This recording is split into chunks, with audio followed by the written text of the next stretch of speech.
교수님 연구실에서 박사 10기로 지금 재학하고 있는 김성필이라고 하고요.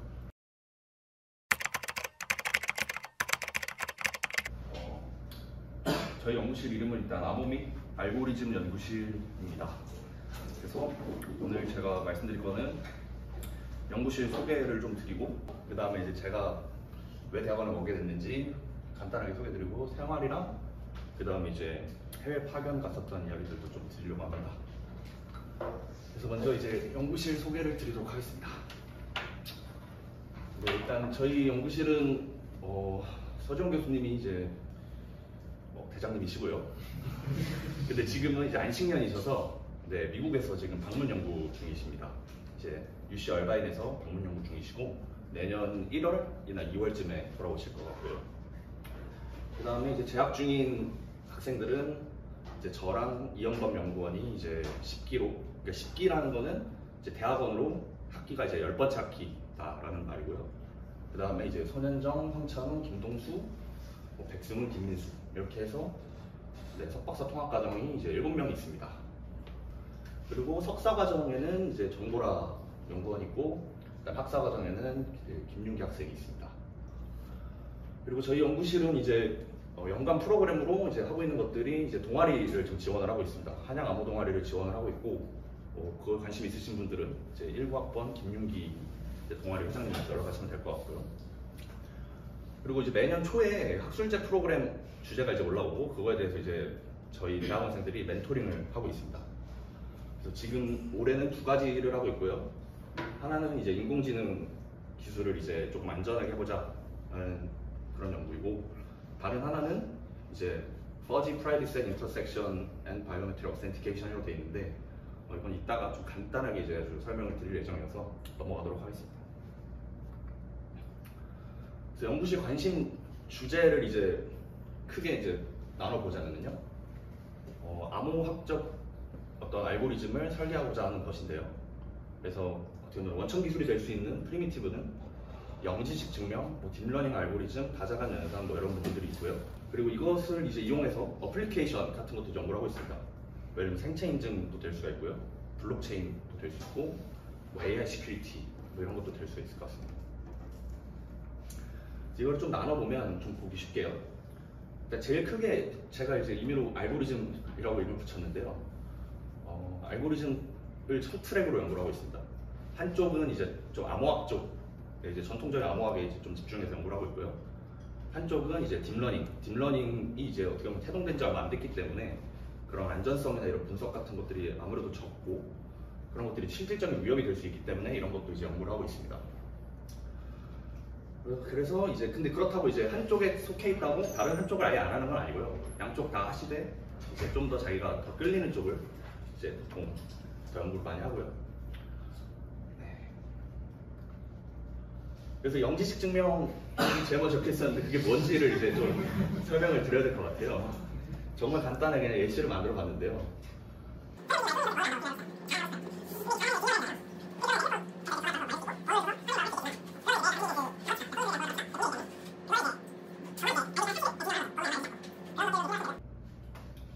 토이 이그젠플을 하나 가져왔는데요.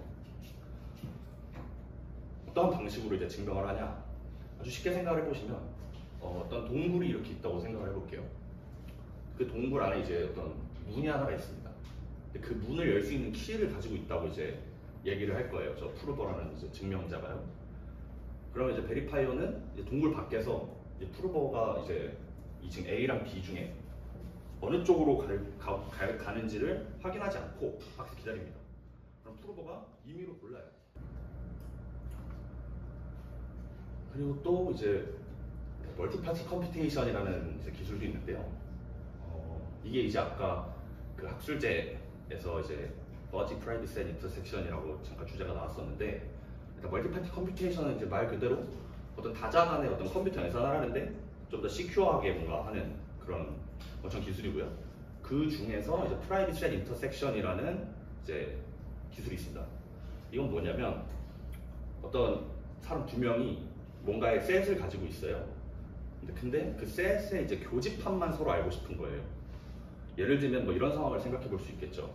어떤 뭐 LG랑 LG U+랑 무슨 KT랑 합병을 하는데 뭔가 두 회사가 가지고 있는 고객 데이터들이 있을 거잖아요. 그러면은 그게 얼마나 겹치는지 뭐 이런 거를 좀 따져보고 싶을 수가 있겠죠. 인수합병 같은 거 할 때요. 그래서 그런 때에 이제 이런 프라이빗 앤 인터섹션 프로토콜을 쓴다고 생각하시면 될 것 같습니다. 근데 아까 이제 학술제 주제에 이름이 앞에 붙었던 건 fuzzy라는 게 붙어 있습니다. 그래서 프라이빗 앤 인터섹션은 정확히 원소가 같은 것들만 교집합으로 이제 출력을 해주는 프로토콜이라 하면 fuzzy라는 거는 약간 좀 노이즈가 껴있다고 생각하시면 돼요. 예를 들면은 어떤 사진 얼굴 셀카 같은 것만 이제 자기가 찍을 수 있잖아요. 근데 항상 사진들은 노이즈가 낄 수밖에 없죠. 같은 사람이어도. 근데 이제 그런 것들도 어느 일정 스레시홀드 이상 가까우면은 교집합으로 인정해서 뭔가 출력을 해주자. 그런 게 이제 fuzzy privacy intersection 그래서 그것을 이용하면 이제 바이오메트릭 어센티케이션, 생체 인증 같은 걸 할 때 뭔가 좀 응용할 부분이 있지 않겠냐 해서 그런 학술제 주제를 정한 것도 있습니다. 여기까지가 이제 아까 암호팀 쪽에서 좀 많이 하는 거였고요. 딥러닝 쪽에서는 일단 딥러닝 하면은 요즘은 이제 그 생성형 모델이나 뭐 그런 대규모 언어 모델 이런 것들이 되게 핫한데 그 좀 전에만 생각해 보시면은 약간 얼굴 인식이니 뭐 이런 게 이제 처음으로 나왔을 때 되게 센세이션 했었어요. 그래서 이런 것들은 지금 이제 어느 정도 시간이 많이 흘러서 실제로 사용하고 있는 데들이 되게 많죠. 하물며 핸드폰 거의 다 요즘 다 얼굴 인식으로 풀잖아요. 그래서 이런 것들을 연구를 하는데 사실 얼굴 인식이랑 이제 생체 인증이랑은 다릅니다. 인식은 이제 레코그니션이고요. 그러니까 보안이 어떻게 보면 들어가 있지 않은 거죠. 그래서 이게 이제 안전하지 않다라는 생각을 가지고 이제 저희 연구실은 원래 이제 암호가 베이스인 연구실이니까 어떻게 하면 안전하게 쓸 수 있는가를 이제 연구를 하고 있고요. 그래서 이런 연구들을 이제 그냥 할 수는 없잖아요. 당연히 밥도 먹고 컴퓨터도 사고 해야 되니까 그래서 연구 개발 과제를 열심히 따고 있고요. 지금 저희 연구실에서 하고 있는 연구 과제는 6개가 있습니다. 그래서 맨 밑에 2개는 단기 과제고요. 위에 4개는 이제 장기 과제입니다. 그래서 보시면 막 말이 어려운데 영지식 증명이 들어간 게 몇 개 보이고 뭐 증명 시스템 이런 것들이 보이고 그 다음에 뭐 딥러닝, 다자간 비밀 연술 개발 그리고 그나마 특이한 거는 저작권 침해 방지 기술 및 안전한 콘텐츠 유통 기술 개발을 위한 국제운동 연구라는 게 있는데 저것은 뭐냐면 웹툰 같은 거를 전부 다 무단으로 다 끌어가지고 막 올리는 사이트들이 많잖아요. 아니면 뭐 런닝맨이나 뭐 이런 것들 그런 사이트들도 이제 적발하려고 열심히 노력을 하는데 아까 말씀드렸다시피 뭔가 그런 공격 기법을 쓰면 적발을 못해요.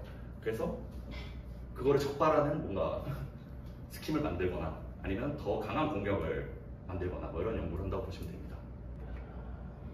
그래서 그렇게 연구를 열심히 해서 상도 받고 그걸로 맛있는 것도 사 먹고 그랬습니다. 그래서 여기 보시면 사진의 맨 왼쪽은 이제 아주 영광스럽게도 재작년에 저희 연구실에서 이현범 연구원이 국가암호공모전 대상을 받았습니다. 네. 그래서 저거는 이제 뉴스에까지 나왔던 것 같고요.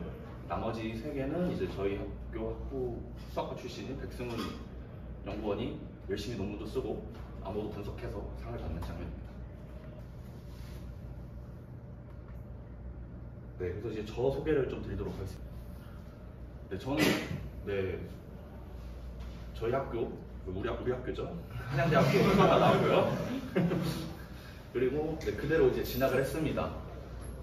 그리고 20년도 3월부터 학위를 시작했는데 수정 교수님 밑에 연구실에 들어온 거는 18년도 7월부터 들어왔습니다. 학부 4학년 1학기 끝나고 들어왔고요.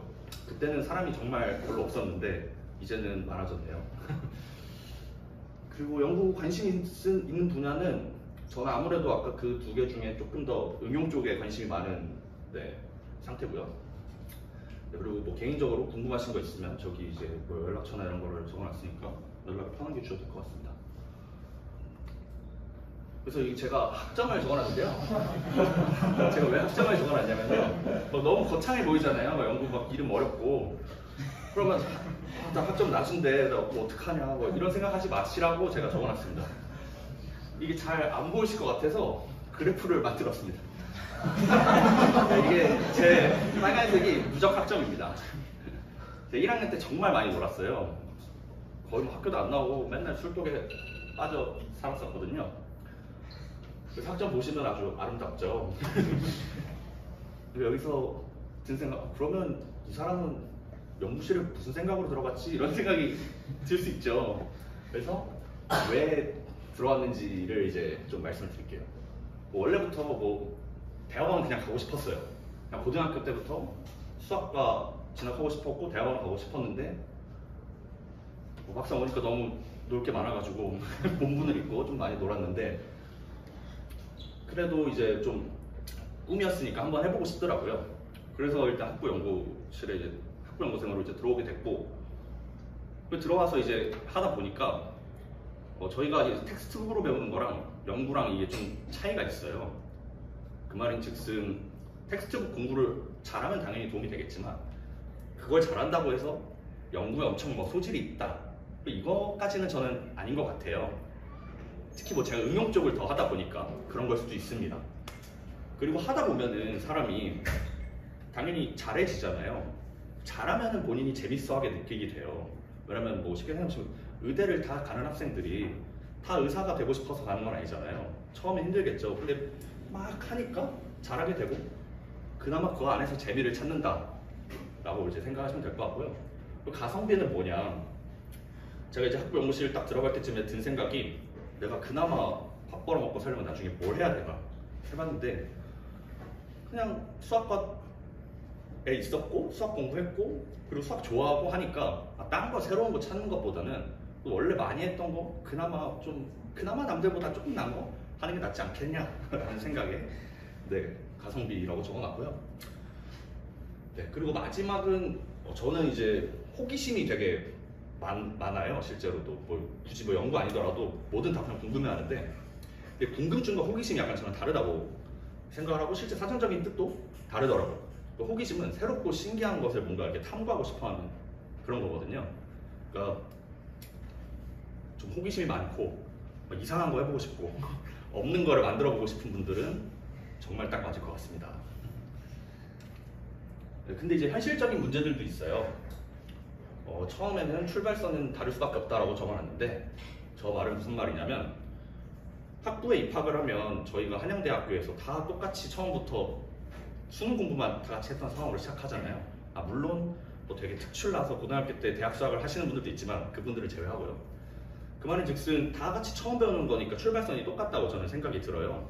근데 대학원은 다 똑같은 학교에서 똑같은 거 공부하고 오는 게 아니잖아요. 그리고 경쟁하는 것도 학점 경쟁을 그냥 같은 학과 학생들끼리 하는 게 아니라 뭐 이름도 모르고 멀리 있는 뭐 지구 반대편에 있는 누군가랑 경쟁을 해야 되니까 해도 안 되네 라는 생각이 들 수도 있어요.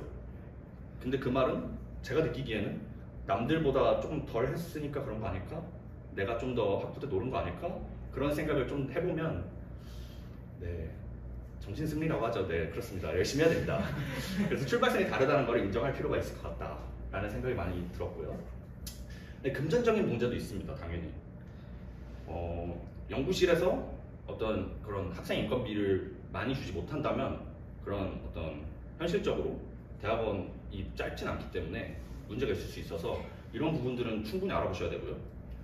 그리고 대학원은 회사가 아니다 라고 적어놓은 거는 뭐냐면 제가 느끼기에는 요즘은 되게 워라밸 같은 거를 엄청 중요시 여기는 것 같아요, 사람들이. 근데 회사는 어떻게 보면 이익 집단이잖아요. 그 이익 집단을 위해서 나는 내 시간을 써서 일하고 그 다음에 그 시간이 아닐 때는 이제 쉬어도 되고요. 근데 대학원은 자기가 얻어가는 게 있어요. 학위라는 게 있기 때문에 어떻게 보면 회사랑 똑같은 마인드셋으로 접근하는 거는 좀 어려울 수 있다. 그 말인즉슨 자기가 좀 더 성공하고 싶고 뭔가 좋은 데 취직하고 싶고 좋은 논문을 쓰고 싶으면 조금 더 열심히 남들보다 노력을 해야 된다. 뭐 밤에 어떤 날은 뭐 늦게까지 일할 수도 있고요. 뭐 논문 마감이 뭐 월요일이면은 토요일 일요일도 뭐 마지막에 영어 교정 열심히 할 수도 있고요. 그렇습니다. 그렇게 해서 열심히 하다 보면은 네, 저희 네, 뭐 저런 장학금 제도 같은 것들이 있다. 그래서 이번에 아주 운이 좋게도 대학원 대통령 과학 장학금 1기에 제가 선발이 돼서 졸업 때까지 월 200만 원씩을 지원을 받는데, 이런 것들이 이제 매년 이제 아마 제가 알기로는 뽑는 것으로 알고 있어요. 석사도 150씩 졸업 때까지, 박사도 졸업 때까지 200씩. 이런 것들을 잘 지원하면 아까 금전적인 같은 문제는 조금 더 해결이 될 수도 있다. 그리고 밑에 보시면 석사과정생 연구장려금 지원사업, 뭐 박사과정생 연구장려금 지원사업, 저런 것들도 있습니다. 저런 것들은 뭐냐면 연간 연구비 뭐 저기 2,500만 원 적혀 있는데 저 금액을 제 마음대로 어떻게 보면 쓸 수 있는 거예요. 근데 사실 정말 마음대로는 못 쓰죠. 그냥 인건비로 하거나 뭐 학회를 참석을 하거나 그렇게 써야 되는데, 저런 어떤 장려금 지원 사업에 선정이 되면 엄청난 실적을 낼 필요가 없다는 그런 장점도 있고, 그리고 연구 책임자가 되어볼 수도 있고, 여러 어쨌든 장점이 있습니다. 저런 제도들을 잘 이용하시면, 네, 이거 이외에도 뭐 사설재단에서 주는 장학 제도도 많고요. 네, 좋을 것 같습니다. 그래서 5분 남았네요. 해외 파견. 네, 저희 연구실에서 해외 파견을 그래도 꽤 계속 보내고 있는데요. 네, 제 발표는 여기까지고요. 궁금한 거 있으시면 편하게 물어봐 주십시오.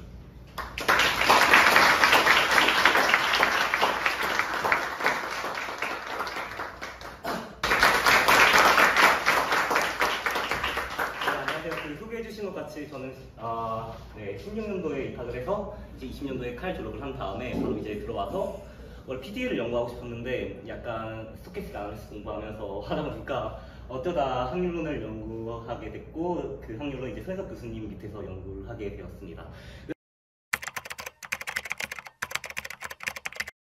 확률론 자체는 되게 다양한 필드가 있는데 그 중에서도 저는 어떤 메타 안정성이라는 물리적 현상에 대한 확률론을 연구하고, 그 분야에서 그 메타 안정성에서도 더 나아가서 어떤 특정한 모델에서 나타나는 메타 안정성에 대해서 연구를 하고 있습니다. 그 연구를 하다 보면 어떤 랜덤한 타임에 대한 그런 연구가 필요하게 되는데, 그게 오늘 제가 여러분들께 소개해드릴 연구 주제입니다. 그래서 컨텐츠는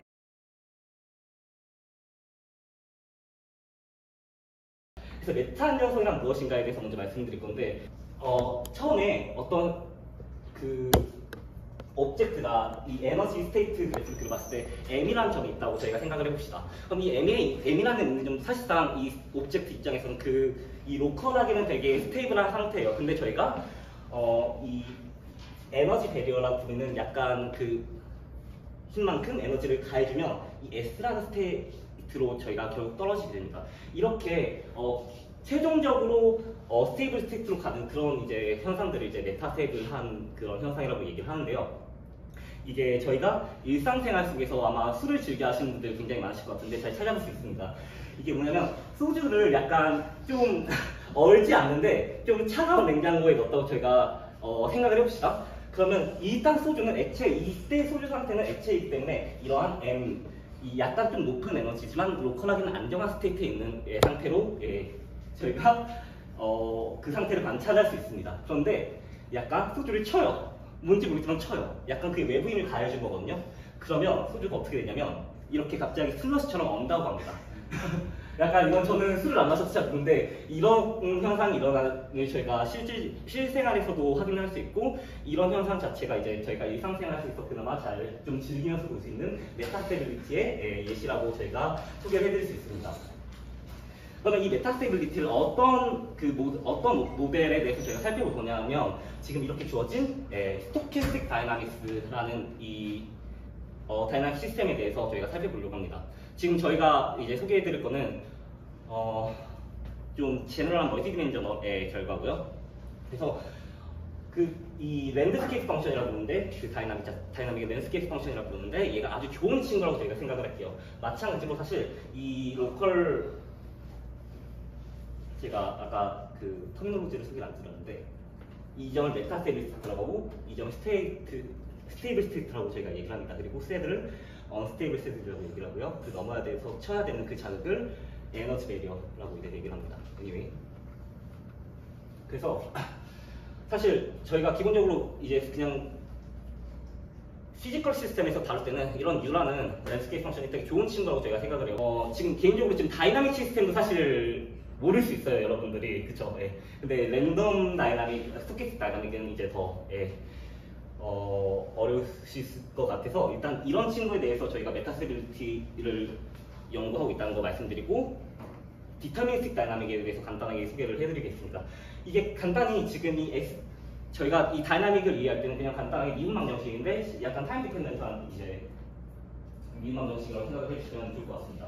그래서 지금 어떤 거냐면 지금 이 솔루션이 결국에 이 랜드스케이프에 따라서 이 U라는 그래프의 반대 방향으로 그 솔루션의 시간의 흐름에 따라서 떨어진다는 건데 예를 들면 지금 이러한 지금 랜드스케이프에서 지금 얘를 약간 2차원에서 내려다 본다고 생각을 했을 때 이와 같은 지금 왼쪽에 있는 그 그래프로 도식을 할 수 있고 만약에 이니셜 포인트가 이쪽에 존재했다면 충분한 시간이 흐른다면 M에 떨어질 거고 그쵸? 충분한 시간이 흐른다면 이제 여기 있을 때 S 그 반경에 있을 때 충분한 시간이 있을 때는 이 S로 떨어지게 됩니다. 이제 어트랙션 필드라고 그런 블라블라 통용도시가 존재하는데 anyway 그 어쨌건 시간에 의존하는 네, 다이나믹 그 미분망 형식을 이해해주면 편하실 것 같고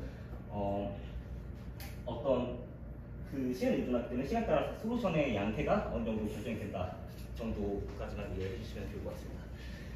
근데 아까 말씀드렸듯이 이니셜 포인트가 여기 있으면 충분한 시간이 있으면 이제 N으로 빠지고 여기 있으면 충분한 시간이 있으면 S로 빠집니다. 이거는 이제 더 이상 변하지 않아요. 얘는 디터미니스틱한 세팅에 있기 때문에 저희가 어떤 행동을 해도 이니셜 포인트가 그 존재에 있었다면 얘는 거기 결국 그 로컬 스테이블 스테이트로 빠질 수밖에 없게 됩니다. 말씀드렸듯이 만약에 그 아까 그래프가 딱 UM1이 UM2보다는 M1이 좀 높았거든요. 그랬을 때 이 스케일에서 로그리치고 이시는 높은 스케일에서 에치문을 0으로 할 때 어심프틱이 이 세드라고 미니마의 차이점, 그 배리어로 나타난다는 게 60년대 프레드릭 멘첼 이 두 수학자가 증명을 했고요. 근데 헤리테일은 기본적으로 점프를 할 수 있는 그런 성질을 갖고 있고요. 그렇기 때문에 헤리테일에 대한 결과도 살펴볼 건데 헤리테일에 대한 결과 살펴보기 전에 헤리테일의 그 간단한 데피니션부터 설명을 해드리도록 하겠습니다. 어떤 랜덤 베리어블 X가 그 제가 헤리테일을 갖고 있다는 게 무슨 말이냐면 이게 개의 디스트리뷰션 펑션 캐피탈 F라고 했을 때 개의 디스포넨셜 모멘트가 존재하지 않는다는 거예요. 모든 T에 대해서. 네. 다른 말로 테일 디스트리뷰션에 대해서도 이와 같이 쓸 수 있고요. 특히 이제 저희 레비 노이즈, 그 헤리테일 노이즈 같은 경우는 다시 LT라는 그 노테이션 쓸 거고 시메트릭하다는 가정을 쓸 겁니다. 그 시메트릭하다는 건 분포를 생각했을 때 그 분포가 시메트릭하다는 거고요. 저희가 함몰 가정을 이제 하면 안 된다고 나중에 가면 아시겠지만 약간 PDF에 존재되어 있다 이런 식으로 세팅하고 들어갈 겁니다. 이것도 그냥 간단히 넘기시면 돼요. 철학으로 넘어가면 결국 얘네는 여기서 얘로 넘어가기 위해서는 그 여기 서 있는 외를 통과하는 게 아니라 그냥 이 M1부터 시그마까지의 그 거리를 R이라고 했을 때 R 반경을 그려요. 볼을 그리고 있을 때 이 최소 R만큼의 크기의 점프만 하면 된다는 충분하다는 겁니다. 타고 올라갈 필요 없이 그냥 그냥 큰 점프 한 번 하면 얘는 여기로 갈 수가 있어요. 그래서 실질적으로 그 브라우니안 노이즈 그냥 라이트의 노이즈를 했던 것보다 더 빠르게 이 외를 탈출하게 됩니다. 실제로 얘가 점프의 크기가 제일 중요하다. 그 외의 높이가 아니라 그 외의 너비가 중요하다. 얼마나 큰 점프를 해야 되는지 그 너비가 중요하다는 게 그래서 이제 헤리테일 보는 저하고 서현숙 교수님이 작년하고 올해 걸쳐서 일단 증명을 해놨긴 했습니다. 그래서 지금 말하는 이건데 그냥 간단하게 싱글 웰만 고를 했을 때 그 첫 번째 점프 충분하게 큰 점프를 하지 못하면 그냥 떨어져요. 다이나믹에서.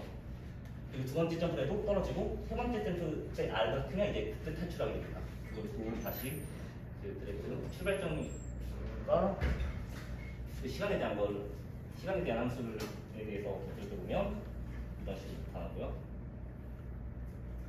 그러면 제가 궁금한 게 또 있습니다. 그러면 이게 점프를 어떻게 해야 되는가에 대해서 또 질문을 던져볼 수 있어요.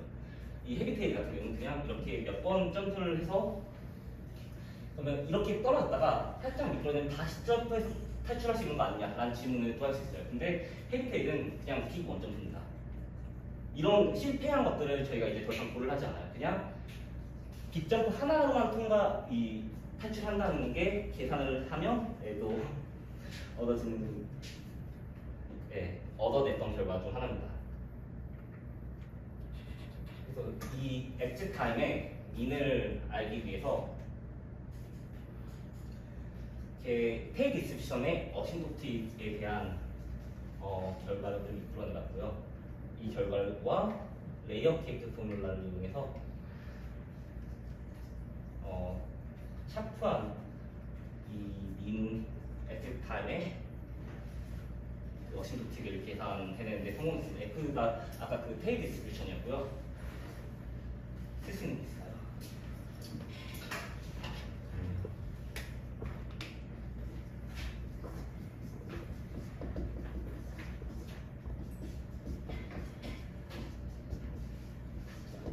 이거라서 누가 어떤 랜덤 대력으로부터 파생된 그 매저라고 했을 때, 랜덤 매저라고 했을 때, 프로버티티 매저라고 했을 때, 랜덤 매저하고 프로버티티 매저 많이 다릅니다. 프로버티티 매저라고 했을 때 이런 식으로 적용되면 결국 그 입실론 스케일에 대해서 지금 어신도틱이 F 입실론의 R분의 그거의 역수로 나타난다라는 결과를 얻었습니다.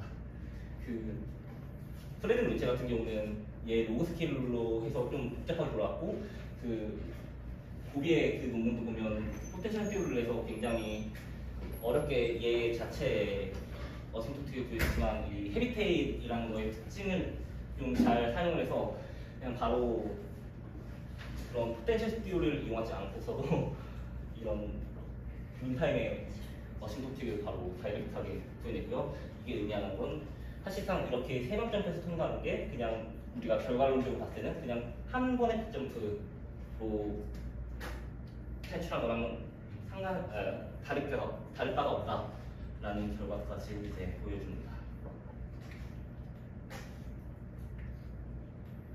레퍼런스 렉션이고요. 감사합니다.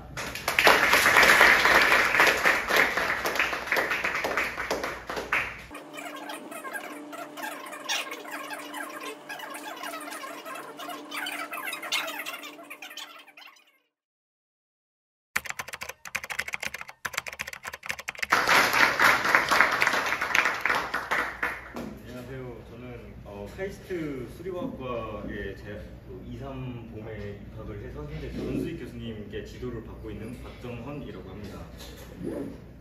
일단 먼저 제 지금 어떤 이제 절차를 거쳐서 여기까지 오게 됐는지를 먼저 말씀을 드리려고 하는데, 사실 저는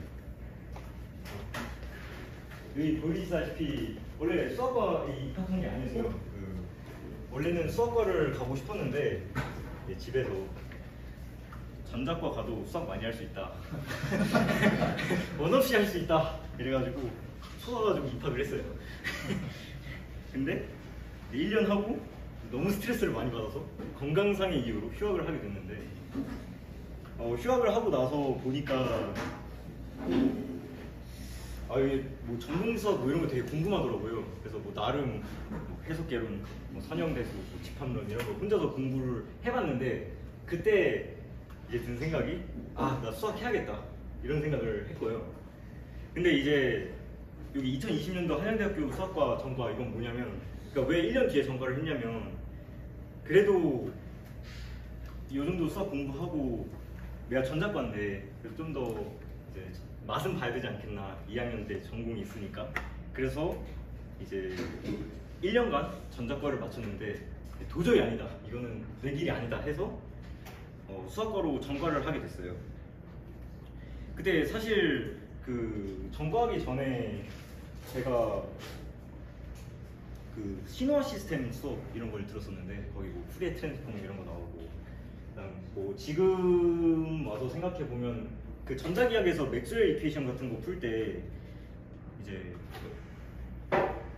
그게 PD잖아요. 그래서 변수가 3개니까 근데 한 번에 풀기 어려우니까 뭐 X, Y, Z 변수 다 나눠가지고 되게 막 푸리에 시리즈처럼 바꿔서 풀고, 지금 생각하면 뭐 갤러핀 메소드라는 약간 그런 이름이 있지만 그때 당시에는 그런 게 너무 신기해 보이고, 뭔가 좀 더 엄밀하게 배워보고 싶다 이래서 이제 전과를 하게 되고, 그래서 그 전과하기 전에 이제 그 박진영 교수님이 여시는 고등미적분학 2 수업을 들었는데, 그 수업을 듣고 아 이거 진짜 해야겠다. 박진영 교수님이 정말 도움을 많이 주셨습니다. 그리고 이제 무사히 졸업을 하고 다행히 그 다음에 이제 사실 그래서 여기 전과를 왜 했냐면 PD 공부해보고 싶어서 전과를 했는데, 그 PD를 이제 나중에 뭐 이따가 뱅퀴이라고 해요. 그 저녁 식사 가서도 제가 뭐 궁금하시면 물어보겠지만, 야 공부를 하려면 뭐 이것저것 좀 기초적으로 알아야 될 게 있어가지고 그걸 학부 때 뭔가 다 해서 논문을 읽고 이러면 사실 불가능하거든요. 그래서 대학원에 가서 좀 더 공부를 해보자 라는 생각으로 대학원을 입학하게 되었습니다. 그리고 현재 이제 아까 교수님이 설명해 주셨던 대로 지도 교수는 권수직 교수님이고 이제 디스퍼시브 타입 PD라는 것을 연구 중입니다. 일단은 제 소개를 드리고, 사실 제가 이게 발표자로 이제 선정되고 나서 이제 발표를 주제를 어떻게 해야 될까 되게 고민을 많이 했었는데, 사실 제가 계속 하다 본 게 이제 PD니까 PD 얘기를 해야겠다 그 생각을 하고 좀 준비를 하고 있던 도중에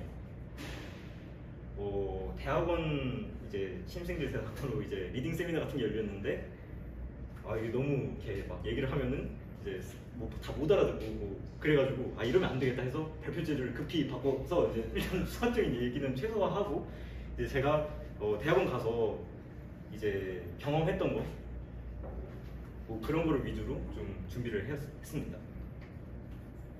일단은 뭐 당연히 이제 순서대로 이제 입학을 어떻게 하고, 그 다음에 여러분이 만약에 뭐 여기 대학원이든 아니면 다른 대학원이든 가서 컨택, 이제 일반적으로 수학과는 선 컨택 후 이제 입학이 아니잖아요. 그래서 그 부분에 대해서 굉장히 많이 궁금해 하실 텐데, 컨택에 대해서는 그러니까 어떤 뭐 조건이 있고 어떤 걸 준비해야 되고 이런 것들을 이제 제가 동기들한테 연락을 해서 어떤 걸 준비하면 좋은지 이제 물어봤고요. 학업, 이제 대학원 가서도 수업은 계속 들어야 돼요. 뭐 안 중요하다는 사람도 있고 중요하다는 사람도 있지만 뭐 제 의견은 이따 가서 얘기하고, 그 다음에 이제 대학원생이 되면 가장 이제 스트레스를 많이 받는 퀄 시험이라는 게 있거든요. 이거를 뭐 떨어지면은 학교를 퇴학당해요. 그래서 이게 가장 스트레스를 많이 받는 시험인데, 이것에 대해서도 잠깐 얘기를 하고, 이제 조언 및 질의응답에서는 제가 사적으로 제 개인적인 이제 대학원 가서 생활하면서 느꼈던 것들을 간단히 얘기를 하고 질문을 자유롭게 받도록 하겠습니다.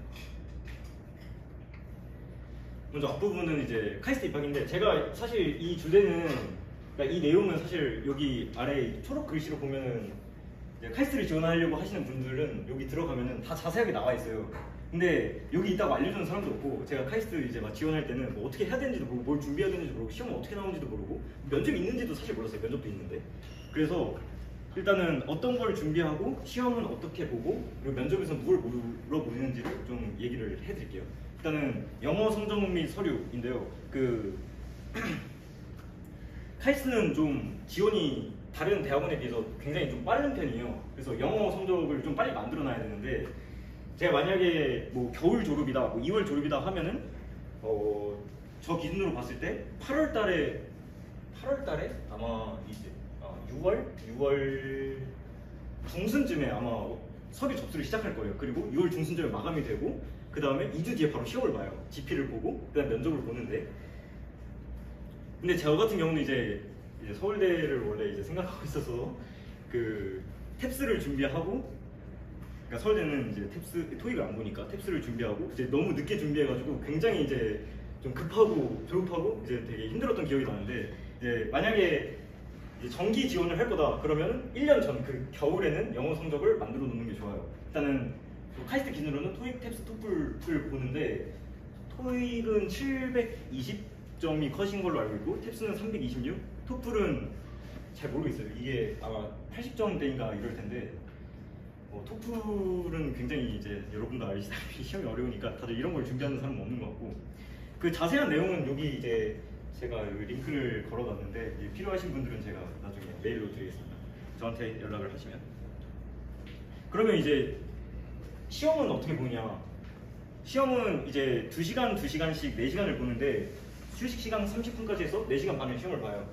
근데 1교시에는 이제 해석학, 선형대 수학 이렇게 두 과목을 보고 30분간 쉬었다가 이때 뭐 물도 마시고 뭐 화장실도 갔다 오고 그리고 시험장에서 내부 음식은 이제 섭취가 불가능하고 그 다음에 이제 2교시 때는 이제 전공 뭐 치마라고 이제 이름을 붙여서 이제 사람들이 부르던데 요 주어진 이 과목들 중에서 4개를 선택해서 시험을 보면 돼요. 그러니까 서울대 같은 경우는 이제 다 봐야 되는데 카이스트는 이제 4개만 선택해서 보면 되니까 자신 있는 것만 선택해서 보면 되겠죠. 그리고 미리 지원할 때 그 4과목을 선택해서 가는 게 아니라 시험장 가서 딱 나 대수원 풀려고 했는데 대수원 너무 어렵다. 근데 보니까 복수가 좀 쉬워 보이네? 그럼 복수 풀어야지. 이렇게도 가능하거든요. 그래서 이런 거 잘 참고하시면 되고 면접장에서는 이게 사실 시간 2시간 내에 다 풀기가 굉장히 좀 시간이 촉박할 수가 있어요. 왜냐면 이게 4과목 같은 경우는 뭐 예를 들어서 내가 진짜 자신 있는 게 예를 들어서 뭐 실변서 하나밖에 없는데 실변서 문제 너무 어렵게 나왔다. 그래서 거기서 시간을 많이 써버리면 다른 뭐 과목 이름만 쓰고 내야 되는 경우도 있는데 그럴 때 이제 붙어서 면접까지 가면은 이제 면접 때는 이제 시간이 없어서 풀지 못한 문제에 대해서 좀 이제 구두로 설명을 하거나 이런 식으로 좀 많이 물어보는 편입니다. 이런 거는 이제 만약 카이스트 대학원을 준비하신다고 하면은 좀 잘 알아두면 되게 도움이 될 것 같습니다.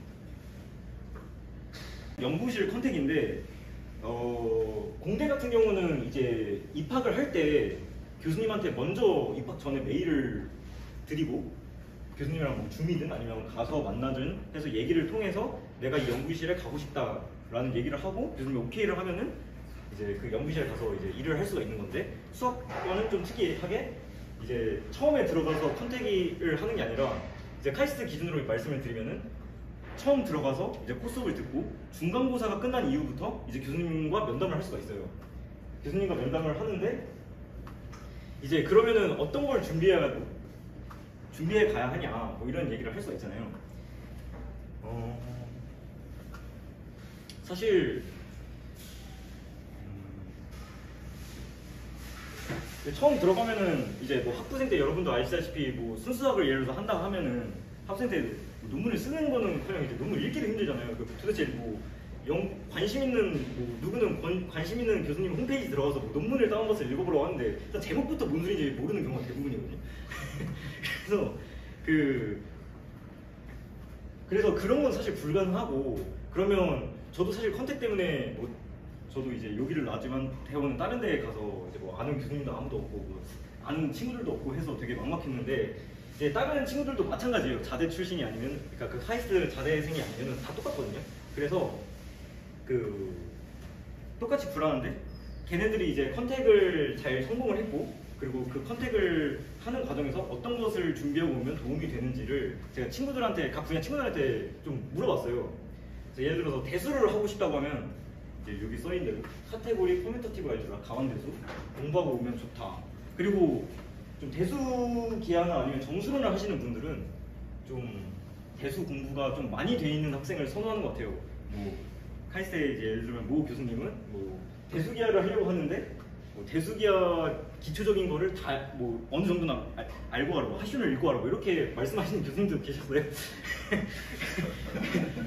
그래서 이게 그리고 실제로 그 카이스트 학부를 나온 친구들은 그 대수 수업이 굉장히 많이 열려요. 가완대수라든지 뭐 호몰로지라든지 이런 게 다 학부때 열리기 때문에 그런 거를 듣고 그 친구들 이제 성향 자체가 나 많이 한다 이렇게 호소를 하고 다니는 친구들이 있거든요.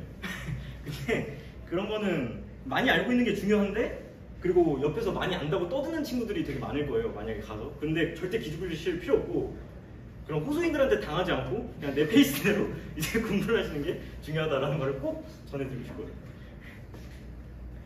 위상 수학 같은 경우는 이제 뭐 매듭이든 아니면은 뭐 기하 굴론이든 하시는 교수님들이 계시는데 그 랩실 이제 제 동기들이나 아니면 후배들한테 물어보니까 뭐 딱히 분야가 너무 달라서 뭔가를 먼저 준비해갖고 가야 된다기보다는 그냥 굳이 뭐 처음 가서 교수님한테 뭐 공부하면 좋겠습니까? 라고 물어보고 그리고 나서 이 책을 받으면 그때부터 이제 뭐 열심히 읽는다든지 코스업이랑 코스업 던지지 말고 그런 식으로 공부를 하시면 되고 굳이 이제 미리 좀 학부 때 공부를 하고 싶다라고 하면은 미분 다형체랑 대수 이상이 있는데 대수 이상은 그냥 그 여기 학부 수업에서 열리는 위상 수학이랑 이제 대수 원투만 알면은 이제 다 볼 수 있거든요.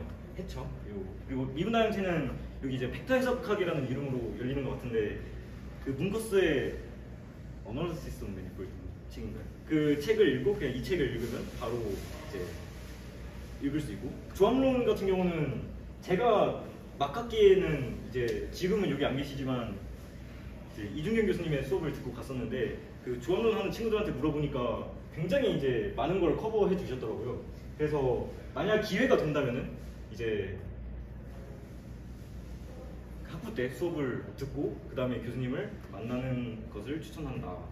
근데 이제 다른 친구들 얘기는 됐고 이제 그럼 제 경우에는 어떻게 하냐, 어떻게 준비를 했냐. 사실 저는 이제 대학원 가서도 일단 난 무조건 PD를 해야겠다라고 생각을 하고 갔기 때문에 그 제 이제 친한 선배분 중에서 지금 이제 유학 가 계시는데 그분한테 영향을 좀 많이 받아서 김수혁 교수님이랑 어떻게 인연이 닿게 됐고 이제 그분한테 3, 4학년 때 이제 뭐 학부 인턴을 지도를 받았는데 이때 뭐 제가 뭐 PD를 할 사람이 여기 얼마나 있는지 모르겠지만 만약 PD를 한다면은 이제 당연히 여기 학부에 있는 실련소 해석학은 다 알아야 되고 폴란드로 공부하면 좋아요. 스타인 교재도 충분히 좋고 그다음에 이제 함수 해석 중에서도 이제 소블레프 스페이스가 뭔지 기본적인 거랑 그다음에 저는 처음에 그 잠깐 눈을 돌려가지고 그 교수님 저 만약에 이제 발표하는 주제를 뭐 프로벌리티로 하면 어떻겠습니까? 이랬는데 교수님 관심 없다 해서 결국 이제 하모니 어널리시스로 이제 하게 됐는데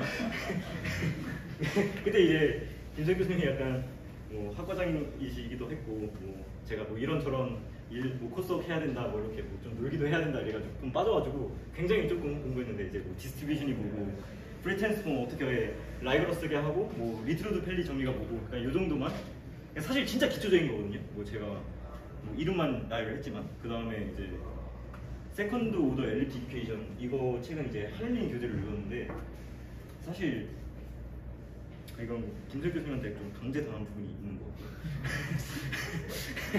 그 입학 후에는 제가 뭐 조화해석을 그래도 기본적으로 그 뭐 한 6개월간 공부를 그라파코스라는 되게 두꺼운 책이 있는데 그거 다 본 게 아니고 좀 띄엄띄엄 이제 발췌해서 봤는데 그래도 좀 보고 봤는데 이제 그 콘세라는 저자의 그 노란 책이 있어요. 그 디스퍼시브 이퀘이션이라는 책이 있는데 도저히 이거 좋아해서 이거 왜 하는지도 모르겠고 너무 어렵고 막 계산 엄청 복잡하고 이래가지고 살짝 눈을 들려가지고 이런 걸로 이런 것도 할 수 있네? 라는 걸 얘기해서 교수님한테 말씀을 드렸더니 만약에 카이스트 가면은 이제 뭐 권수익 교수님한테 가면 좋을 것 같다라고 얘기를 듣고 사실 입학하자마자 그냥 찾아갔어요. 메일을 드리고 그래서 처음에 메일을 드렸는데 그 컨택을 하려면 이제 만약에 이제 내가 다른 대학원으로 간다 하면은 교수님도 저를 모르고 저도 교수님을 모르잖아요. 그래서 서로 이제 어떤 사람인지를 모르기 때문에 교수님이 되게 어떤 책을 추천해 주실 확률이 높아요. 이걸 읽어와라. 너가 공부하는 페이스나 뭐 너가 이해하는 정도로 봐야겠다 라고 해서 저 같은 경우는 이제 요 논리니어 디스커시브 이퀘이션 로컬 앤 글로벌 어널리시스 요거 이제 타오 테네스 타오 저자인데 요 책을 추천받아서 6개월간 열심히 읽고 이제 3번의 면담 후에 어필을 엄청 많이 했어요. 컨택을 했는데 이게 컨택을 할 때 이게 보니까 이제 막 엄청 많이 공부해야 된다 이렇게 겁을 먹으실 수도 있는데 사실 그럴 필요가 없어요. 저도 사실 권수익 교수님이 뭐 연관인지 잘 모르고 들어갔거든요. 그 처음에 그 이게 PD를 나중에 공부하시게 되면은 이볼루션 PD 같은 경우는 대부분 이제 픽스드 포인트 아규먼트 같은 포토베이 그러니까 약간의 논리니어 텀을 퍼터브 시켜가지고 리니어 텀이랑 비교를 그러니까 뭐 리니어 텀의 그 성질을 이용해서 뭐 솔루션을 뭐 듀얼 프린시플 같이 이렇게 딱 뭐 더해가지고 뭐 그런 식으로 이제 아규먼트를 진행하는데 저는 처음에 뭐 로컬 인타임 약간 이런 느낌으로 이제 공부를 하는 게 전부라고 생각을 했었는데 이제 전혀 다른 걸 이제 모듈레이션 어널리시스라는 걸 하시는데 처음에 이제 3번 면담 때 이제 같이 식사를 했거든요. 식사를 했는데 이제 제 연구실 선배분 중에서 김기영 이제 교수님이죠. 김기영 교수님이 이제 그때 포닥 할 때쯤에 이런 걸 되게 잘하시는데 같이 이제 연구를 할 수 있도록 빨리빨리 너 팔로우업을 해라. 지금 생각해보면 너무 먼 길이지만 근데 이제 그때는 이제 뭔가 받아줄 것 같으니까 아, 네, 무조건 할게요. 약간 이런 식으로 해서 이제 들어갔거든요. 그래서 사실 랩실에서 어떤 걸 하는지는 정확하게 알기가 힘들어요. 그 분야의 논문을 읽거나 아니면은 그 분야의 논문을 막 몇 개 읽었다 해서도 뭐 알 수도 없고 뭐 휴리스틱도 알기도 힘들고. 그래서 근데 이 얘기는 왜 하냐면 일단은 갔을 때 처음에 그 연구실이 어떤 기초 지식이 필요하는지를 알고 그걸 미리 공부해두면 남들보다는 좀 빨리 이제 공부를 시작할 수가 있다라는 얘기, 연구나 뭐 이런 것도 이제 시작할 수가 있다라는 얘기를 꼭 드리고 싶었고요. 그 다음에 이제 코스속이 퀄인데요. 일단은 대학원을 가면은 코스속이 이제 뭐 주구장창 많이 열려요. 이제 카이스트 같은 경우는 이제 뭐 한 학기에 뭐 다 들을 수 없을 만큼 이상한 과목이 엄청 많이 열리는데 그 중에서 이제 3개 또는 이제 미니멈 3개, 맥시멈 4개를 선택해서 들으면 되고요. 저 같은 경우는 이제 PD 애초에 뭐 대수는 사실 뭐 하고 싶지도 않았고 그래서 이제 뭐 수업 거의 하나밖에 안 들었는데 이제 자기가 뭔가 하고 싶은 게 있으면은 그 하고 싶은 거에 관련된 기초 지식을 이제 가서 이제 선배분들이나 아니면은 이제 CA라고 이따가 설명하겠지만 카운셀링 어시스턴트라고 TA 대신 이제 또 따로 이제 상담 업무를 해주시는 분들이 있어요. 그분한테 물어봐서 이런 걸 공부하고 이제 수업을 열심히 따라가면 되는데 코스업은 뭐 안 중요하다라는 분들도 계시는데 제가 생각했을 때는 안 중요한 건 그 학점이 안 중요한 거고 사실 코스업 내용은 굉장히 중요하다고 생각을 해요. 그래서 모르면 연구를 시작할 때 되게 힘들거든요. 그래서 매우 기초 지식이니까 그 기초적인 거는 빨리빨리 공부를 해놓는 게 좋다. 그리고 이제 뭐 학부 때처럼 뭐 학점을 이제 막 4점대 받아야겠다, 내가 무조건 A+ 받아야겠다라는 마인드보다는 이제 내가 이 과목을 뭐 학점을 어느 정도 뭐 전지라 이런 얘기는 아니지만 그래 학점보다는 내가 이 과목을 잘 공부해서 이 내용을 잘 숙지하고 내가 나중에 써먹을 수 있도록 그런 식으로 공부를 해둔다라는 마음가짐으로 공부를 하면 좋을 것 같아요. 그리고 이제 대학원에 가면은 처음에 랩실 컨택을 이제 하기 전에 이제 같은 동기들끼리 공용 연구실이라는 데를 같이 쓰거든요. 그럼 거기서 이제 뭐 친구들이랑 친해져서 농담도 까먹고 뭐 시간 나면 술도 마시고 하면서 친구들이랑 되게 친해지는데 딱 들어오면 대부분 이제 뭐 대수원, 뭐 처음에 열린 실변수, 뭐 확률론 뭐 이런 등등 이런 과목들, 기초 과목들을 듣게 되는데 그런 기초 과목들이 굉장히 이제 분야랑 상관없이 겹치는 경우가 많아요. 그래서 그 겹치는 그 수업을 같이 듣는 학생들끼리 이제 좀 디스커션을 많이 하고 그러니까 과제가 매주 나오거든요. 과제가 매주 나오는데 그 과제 혼자서 그냥 다 하려면은 너무 시간 많이 뺏기니까 이제 동기들이랑 스터디하면서 야, 너는 2, 3번 풀어, 나 3, 6번 풀게 약간 이런 느낌으로.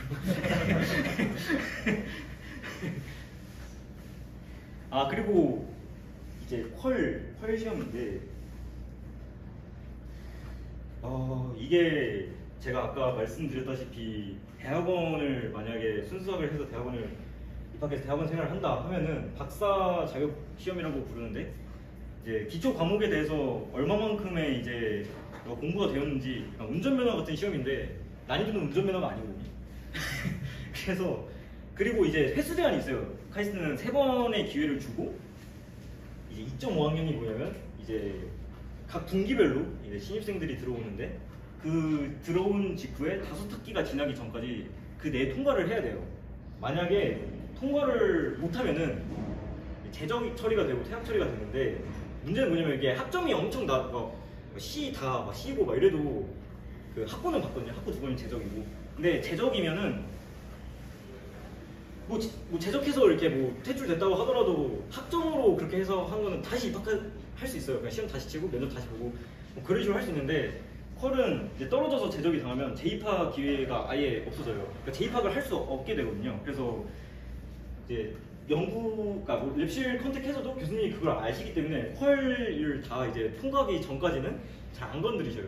그냥 좀 퀄에 집중하고 코스업 이제 기초 과목에 집중해라 라는 느낌으로 이제 안 건드리시는데 카이스트 같은 경우는 이제 제가 잘못 썼는데 10과목 중 3과목을 선택한 거거든요. 여기서 자신 있는 거 3개만 선택하면 돼요. 그러니까 예를 들어서 뭐 대수 1, 2, 대수 이상 1, 2, 뭐 미분 다양체, 확률론, 실변 복소, 고급 통계, 그다음 수치 해석 이렇게 10과목이 있는데 그 10과목 중에서 내가 예를 들어 해석학을 해보다 그러면 실변 복소 확률이겠죠 당연히.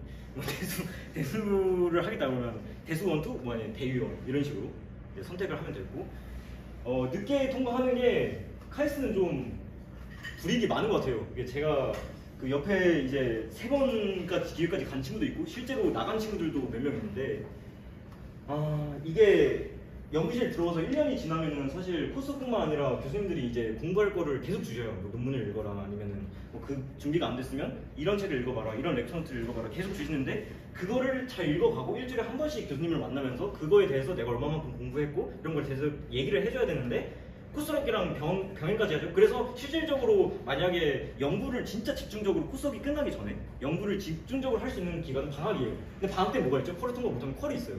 그러면 연구를 하다가 컬을 했다가 연구했다가 컬을 했다가 그럼 어디에 하나에도 집중이 안 되고 굉장히 시간이 딜레이 되기 때문에 좀 카이스트 같이 교수님이 뭔가를 좀 일찍 시키는 그런 학교에서는 늦게 통과하는 것은 좀 불리하다고 좀 말씀을 드려야 될 것 같습니다.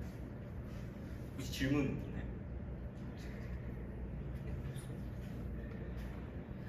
있나요? 그리고 이제 일단 여기에 사실 좀 하고 싶은 얘기가 많은데 그럼 연구는 어떻게 하는 거냐? 사실 저도 이제 뭐 논문을 읽고 논문을 쓰기 시작한 지 얼마 안 돼가지고 계속 한 단위 주제에 대해서 후속 연구가 나오고 이런 거라기보다는 약간 짤막짤막하게 계속 논문을 쓰고 있는데 사실 그래서 제가 뭐 이거에 대해서 엄청 뭐 연구는 이런 거다라고 말하기도 그렇고 교수님 이제 앉아 계시는데 그래서 제가 뭐 이렇다 하고 얘기하는 너무 주제하는 것 같아서 근데 제가 생각하는 때 연구는 좀 공부랑 좀 많이 다른 것 같아요. 그러니까 교과서는 되게 가만히 앉아있으면 이렇게 떠먹여주는 느낌이거든요. 이건 이런 거야, 저건 저런 거야 이러면서 역사 순서도 맞지도 않은데 이해하기 쉬운 순서대로 다 재구성해가지고 연습 문제도 좀 연습할 수 있게 나와있고 근데 연구는 사실 제 경험을 말씀을 드리면은 처음에 이제 렉처 노트를 다 이제 필요한 것들을 웬만큼 다 읽고 논문을 처음 이제 읽으라고 받았을 때 진짜 무슨 제목부터 무슨 얘기인지 모르고 인트로 뭐 이렇게 막 적혀 있는데 인트로도 무슨 얘기인지 몰랐거든요. 그리고 뭐 수식은 되게 긴데 막 한 줄 한 줄 따라가려면 너무 길고 그러다가 그렇다고 이제 뭐 계산 과정 다 이해해도 아니 그래서 뭐 도대체 어쩌라는 거지? 약간 이런 생각 되게 많이 들었었는데 사실 그래서 저도 내가 연구할 사람이 아닌가? 이런 생각도 처음에 되게 많이 했어요. 그게 이때 진짜 좀 갑자기 확 이제 리딩이 어려워지기 때문에 그때가 되게 좀 힘적으로 많이 힘들면 힘들다고 이제 얘기할 수 있는 시기인데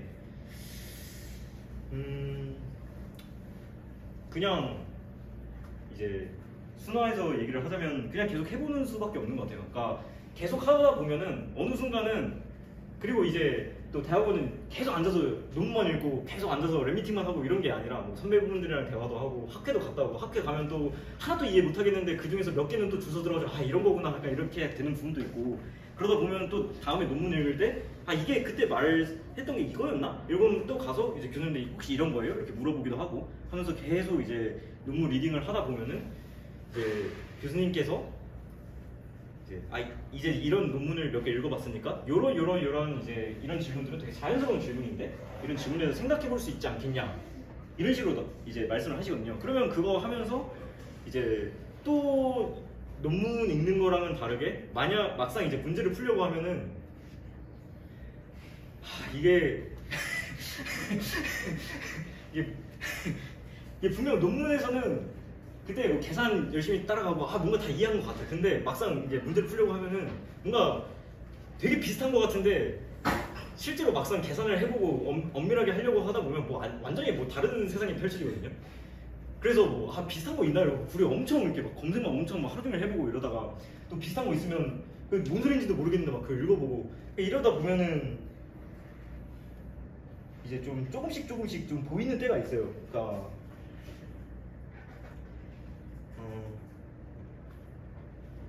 보이는 때가 있는데 그 일주일에 한 번씩 이제 연구 뭔가 프로그레스가 안 생겼다고 해서 막 교수님 안 찾아가거나 뭐 그러면 안 되고 이제 찾아가서 제가 이렇게 했는데 안 됐다 이런 얘기를 하면서 계속 끊임없이 뭐 사실 저희 과제 풀 때 뭐 저 같은 경우는 뭐 여기 있을 때는 좀 과제를 열심히 했던 것 같은데 대학원 가서는 뭐 해야 될 것도 많고 시간도 없고 하니까 그냥 막 불에 솔루션 찾아보고 이랬거든요.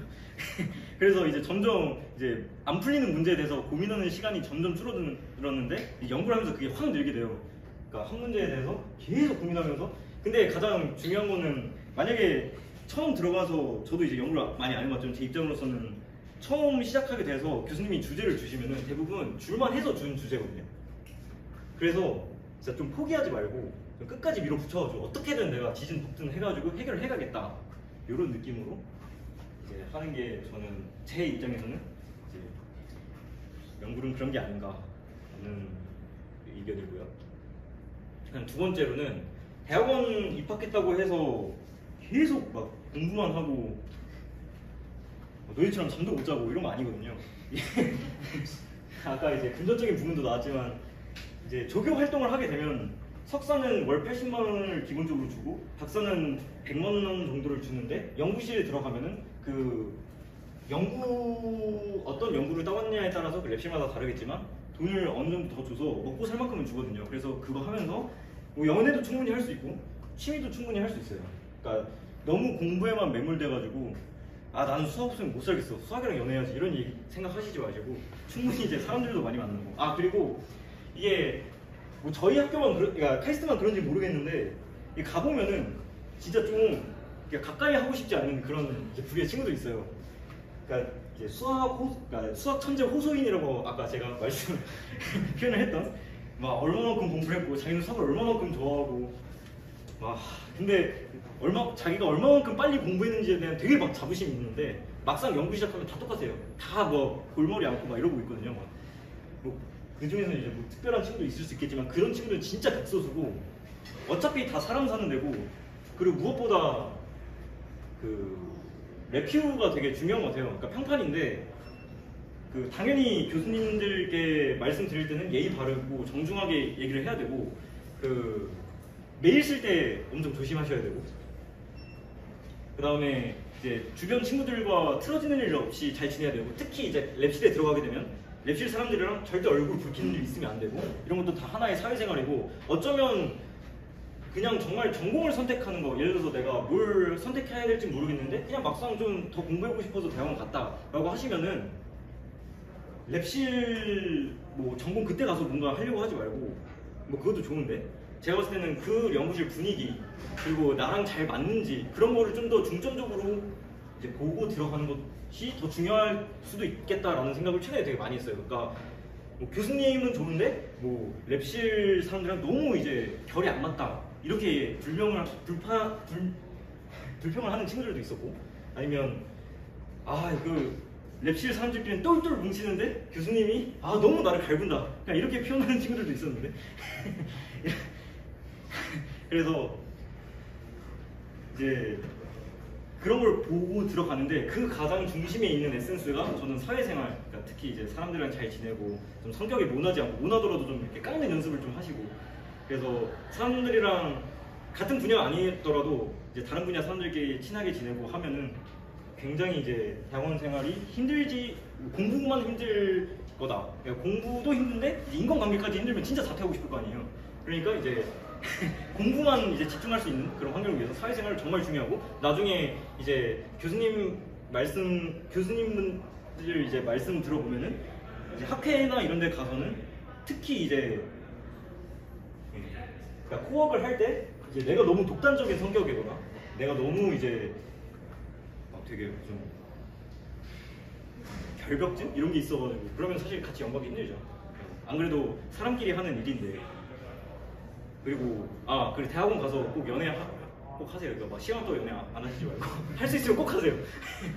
삶의 질이 달라지고 취미 활동도 되게 중요하고 그리고 운동 이게 사실 저도 저번 학기에 그러니까 코스업 막학기 그러니까 코스업이 이제 11개를 들어야 되는데 그 11개가 끝나면 계속 연구만 하거든요. 근데 이제 저 같은 경우는 좀 어쩌다 보니까 연구를 좀 빨리 시작하게 돼가지고 코스업 3개랑 연구랑 이제 뭐 CE 활동까지 이제 같이 하게 돼서 잠을 거의 못 자고 뭐 하루에 한 3-4시간 잤나? 너무 할 게 많아가지고 그러다 이제 막 병원 가서 검사 받으니까 뭐 간이 안 좋습니다, 뭐 어디가 안 좋습니다, 뭐 이런 얘기를 했거든요. 그래서 사실 공부를 정말 빨리 해서 계속 열심히 하는 것도 중요한데 그보다 이제 더 중요한 건 사실 건강이잖아요. 그래서 운동 꾸준히 해야지 이제 안 그래도 대학원 생활 긴데 그때 뭐 잘 건강하게 지낼 수 있지 않을까 않을까라는 생각을 합니다. 일단 수학도 중요한데 대학원도 이제 사람 사는 곳이고 하니까 이제 취미, 연애, 운동 다 할 수 있고 그러면서 자기가 이제 하고 싶은 연구까지 한다면 되게 좋겠죠. 제가 느낀 이제 대학원 생활은 이게 전부고요. 혹시 질문 있으면 자유롭게 해주시면 돼요.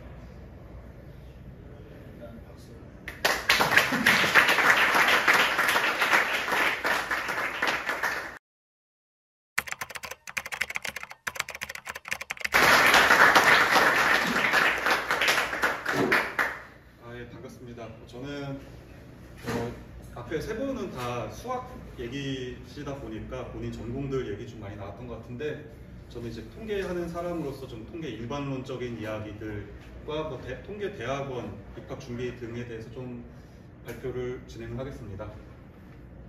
저는 이제 뭐 이력에서 보시다시피 좀 학교 입학을 되게 일찍 했었습니다. 학교 입학을 일찍 했었는데 졸업을 꽤 늦게 한 이후에 차경준 교수님 밑에서 이제 석박 통합과정으로 이제 박사과정을 거친 다음에 현재는 자연대에 있는 기초과학융합연구소에서 포닥으로 재직 중에 있습니다. 제가 이제 학부 졸업이 한 12년 걸렸어요. 남들 초중고 졸업하는 시간 동안. 이제 그 이유가 뭐 논 건 아니고 행정고시 재경진료를 이제 선택을 해서 수험 생활을 겪다 보니까 이제 꽤 늦어졌고 그럼 행정고시를 하다가 왜 대학원을 왔냐? 안 됐으니까 왔겠죠, 당연히. 네, 근데 이제 고시에서 선택 과목으로 통계학을 제가 선택을 했었다 보니까 언젠가 고시를 이제 관둘 때쯤에 대학원을 어디를 갈까 고민을 좀 많이 했었습니다. 사실 뭐 행정대학원으로 갈 수도 있고 경제 쪽으로 갈 수도 있고 공부를 그런 쪽으로 했었다 보니까 근데 제가 아무리 생각해도 통계학만큼 재밌게 했던 과목이 없었던 것 같아서 대학원 폐업 때 들어가서 통계학 얘기를 하고 지원을 해서 대학원을 왔었고요. 그러다 보니까 제 경험이 여러분들의 일반적인 경험하고 조금 다를 수 있다는 점 감안하시고 들어주시기 바라겠습니다. 그래서 뭐 앞서 이제 발표해 주신 것들처럼 이제 입학 준비, 뭐 대학원 생활, 그리고 이제 통계다 보니까 일반적인 연구 분야, 그리고 제 개인적인 연구 분야들에 대해서 간단하게 소개해 드리겠습니다. 이제 통계대학원 같은 경우에는 뭐 이제 각 학교들이 여러 군데 학과가 있는 학부랑 대학원이 같이 있는 경우가 있고 우리 학교처럼 대학원에만 있는 경우도 있을 거예요. 그리고 통계대학원이 어디는 문과, 어디는 이과에 속해 있습니다. 근데 다 공통적으로 이제 필수 과목적으로 수립통계, 회계분석 정도를 여러분들이 공부를 꼭 하셔야 이제 입학 시험이라던가 면접 준비가 도움이 되겠고요. 뭐 이제 다른 대학교라서 좀 그렇긴 하지만 서울대 같은 경우에는 선형대수, 해석학까지 시험을 본다고 하니까 여러분들이 서울대를 노리신다면은 요 두 과목까지 더 공부를 하시기 바랍니다. 입학시험 같은 경우에는 이제 보통의 학교들이 입학시험이 있는 학교도 있고요. 면접으로만 이루어지는 경우도 있습니다. 면접 같은 경우에는 뭐 학교에 따라서 약식으로 미리 사전에 문제를 풀고 면접장 들어가서 그 문제 풀이를 한다던가 아니면은 뭐 관련 이제 과목들에 대해 학점을 묻기도 하겠죠. 한양대 같은 경우에는 지금 현재 면접만 존재하고 있고요. 뭐 이제 여러분 다 수학과 소속이실 테니까 수학과 분들 같은 경우에는 뭐 수리통계라던가 뭐 기타 관련 과목들 학점이 좀 중요하겠죠. 뭐 중요하다고 썼지 이게 뭐 필수적이라고는 저는 생각은 안 하는데 여기 교수님 두 분께서 어떻게 생각하실지 모르니까. 네. 저 같은 경우에는 고시를 계속 했었다 보니까 수학과 과목이 나중에 한 3, 4학년 과목들은 진짜 학점만 따고 가자라고 해서 뭐 C 받고 뭐 그런 경우도 있어요. 대신 이제 고시 하기 전에는 과목을 공부를 꽤 많이 했었고 이제 어필을 할 수 있었던 거는 고시를 하면서 통계학 과목을 공부를 하다 보니까 뭐 자랑이겠지만 행정고시에서 통계학을 거의 만점에 가깝게 계속 받았어가지고 그런 부분을 이제 좀 어필을 했었던 것 같습니다. 그래서 여러분들은 어떻게 공부를 하셔야 되냐? 입학 시험용으로 이제 대비하는 교재들이 몇 권 있어요. 통계학 같은 경우에는 요 골드차이들이 좀 유명한 교재가 되겠고요. 수리통계 같은 경우에는 이제 여러분들 당연히 분포부터 시작해서 추정 검정까지는 문제가 나오면 바로 풀 수 있는 실력이 되셔야 여러분들이 이제 입학시험 보실 때 무난하게 통과를 하실 수 있을 것 같습니다. 저도 역시 이런 식으로 항상 문제를 풀었었다 보니까 좀 이야기가 세긴 하겠지만 수리통계를 계속 공부를 하다 보니까 뭐 금융감독원, 한국거래소, 한국은행 이런 데 필기, 뭐 서류 필기를 다 통과를 했었던 적이 있었습니다. 그 정도는 돼야 꼭 여러분들이 그 정도가 되라는 건 아니고 그렇게 하면은 입학이 쉽다라는 거고요. 뭐 수리통계는 여러분들이 이제 학교에 수업이 있다 보니까 뭐 손쉽게 들을 수 있는데 회계분석은 안 열리죠. 안 열리다 보니까 여러분들이 이제 독학을 하셔야 됩니다. 뭐 경금대에서 계량경제 강의라던가 또는 뭐 지금 빅데이터 학과에서도 회계분석이 열리는 걸로 알고 있고, 그리고 KOCW라고 이제 오픈코스웨어에 부산대 김충락 교수님께서 강의를 하신 게 있어요. 회계분석에 대해서. 그래서 뭐 수학과가 아니더라도 몇몇 이제 입학하려는 학생들 보면은 김충락 교수님 강의도 많이 들었었다고 하니까 여러분들이 참고하시면 되겠고, 회계분석은 저는 수리통계에서 회계분석을 배웠습니다 라고 하면은 그 부분은 굉장히 일부라서 회계분석 교과서를 따로 보셔야 됩니다. 회계분석 교과서에서는 이제 우리가 수리통계에서 스클라로 배웠던 거를 행렬식으로 문제를 풀어나가는 방법들, 뭐 증명, 수식, 유도는 당연히 공부를 하셔야 되고, 회계분석부터는 데이터 얘기를 많이 하니까 데이터에 대해서 이런 현상이 있을 때 어떻게 문제를 해결해 나갈 것인가, 그런 어떤 분석 플로우도 이제 공부를 하셔야 될 것 같습니다. 그 외에 이제 해석학 선형대수는 여기 되게 유명한 교재들이죠. 저는 잘 모르니까 패스하겠습니다. 그 외에 이제 방금 발표에서도 이제 나왔던 얘기지만 뭐 입학 준비 요건으로 컨택, 영어, 학부 인턴, 뭐 통계니까 좀 더 자격증 얘기가 나오겠죠. 어떤 게 중요하냐라고 나오는데 전 몰랐습니다. 공대 같은 경우 컨택 중요하다고 들었었는데 수학과도 컨택이 그렇게 뭐 유의미하지 않다라고는 몰랐었는데 통계학과 대학원도 마찬가지로 컨택이 그렇게 중요하진 않습니다. 이따가 이제 조금 더 설명을 드릴 건데, 컨택을 해도 뭐 상관없긴 한데 보통 교수님들이 입학시험 보고 와라 라고 하실 거예요. 그리고 영어는 당연히 준비하셔야죠, 여러분들. 저희 때는 이제 졸업 요건으로, 학부 졸업 요건으로 영어 성적이 필요했어가지고 했었는데 여러분들 각자 알아서들 준비하시고요. 자격증은 몇 군데, 3가지 정도가 대표적일 것 같아요. 빅데이터 분석 기사, 뭐 ADSP 또는 ADP, 그리고 사회조사 분석사. 여러분들은 이제 2급을 따실 수 있을 텐데,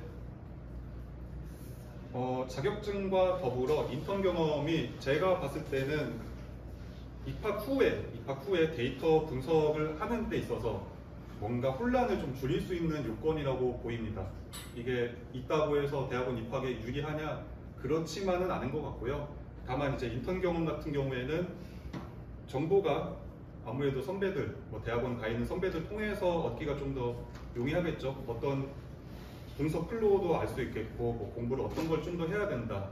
그리고 우리가 아무래도 수학과다 보니까 조금 정보 얻기가 어려울 수 있어요. 그래서 그런 부분에서 인턴이 괜찮다라고 이제 후배 석사 과정들이 얘기를 해줘서 일단 적어놨고요.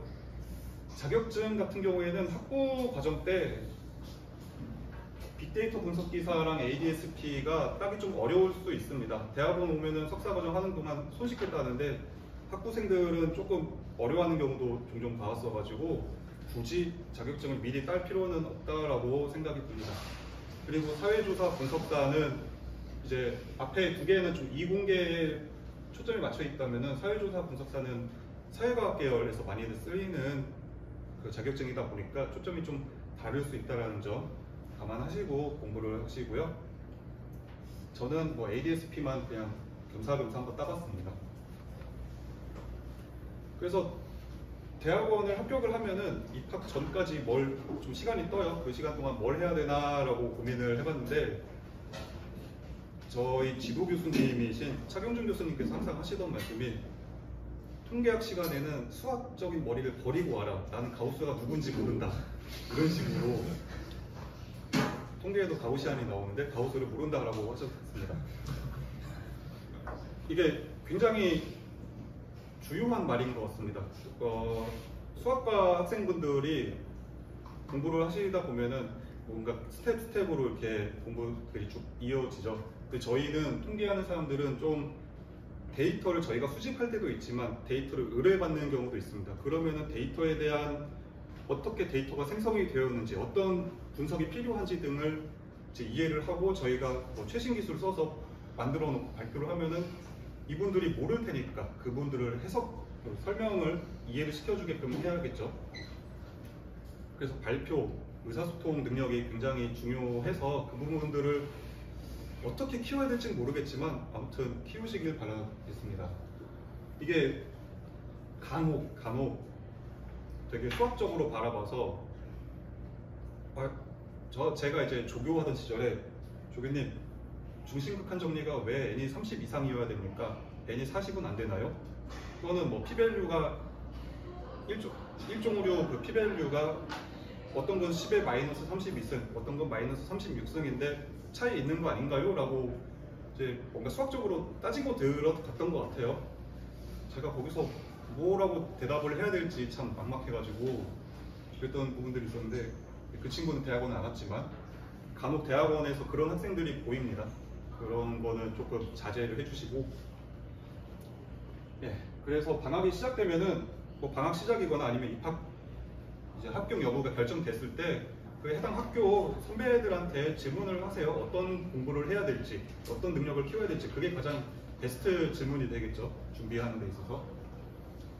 근데 이제 공통적으로는 여러분들은 수학과 학생에서 수리통계학만을 배웠기 때문에 회귀분석 책은 꼭 읽어보시길 바랍니다. 회귀분석 원서로 가급적이면 원서로 읽으시길 바라고요.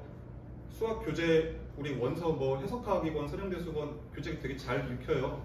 근데 저도 그랬고 다른 친구들도 보면은 회귀분석 책을 읽는데 같은 영어고 같은 수학인 것 같은데 진짜 안 읽힙니다.